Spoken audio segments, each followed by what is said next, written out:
Now, Zimbabwean Prime Minister Morgan Tsvangirai is in Washington on his first official visit as part of the newly formed unity government. He is scheduled to meet with President Obama on Friday.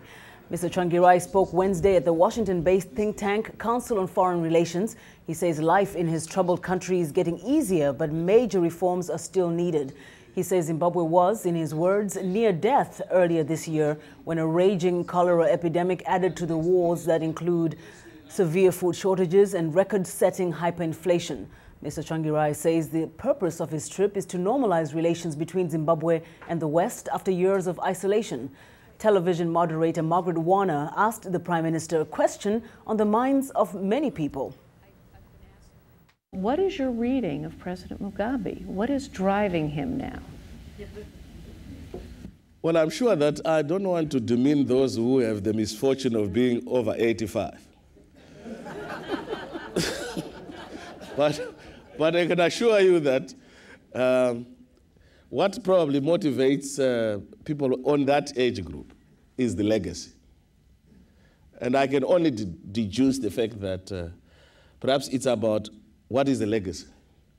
And you know, President Mugabe has gone through these seesaw experiences.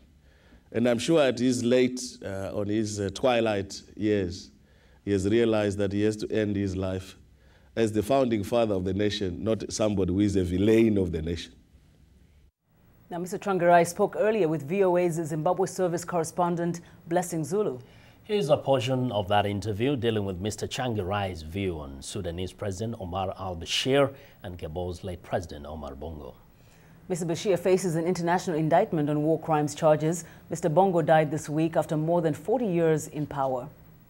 I've never made a comment on al-Bashir and the ICC. All I know is that Zimbabwe is not a signatory to the ICC conventions. And I'm bound by what our country has committed itself. Whether it is right or wrong, we cannot be seen to be implementing something that we have not acceded to. And the United States, by the way, is not a signatory to the ICC. So I think that it is very important for people to make judgments, not on a statement of that nature. Not that I support al-Bashir and the atrocities that are allegedly to have been committed. If they can be proven, then obviously any crimes against humanity must be punished. My condolence goes to the family. Any death should be, in an African sense, be mourned. That's our culture.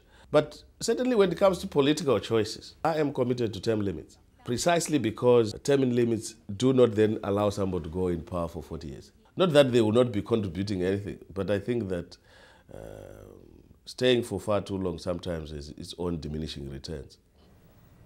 Now, be sure to watch In Focus tomorrow when we'll have more of Blessing Zulu's interview with Prime Minister Morgan Tsvangirai.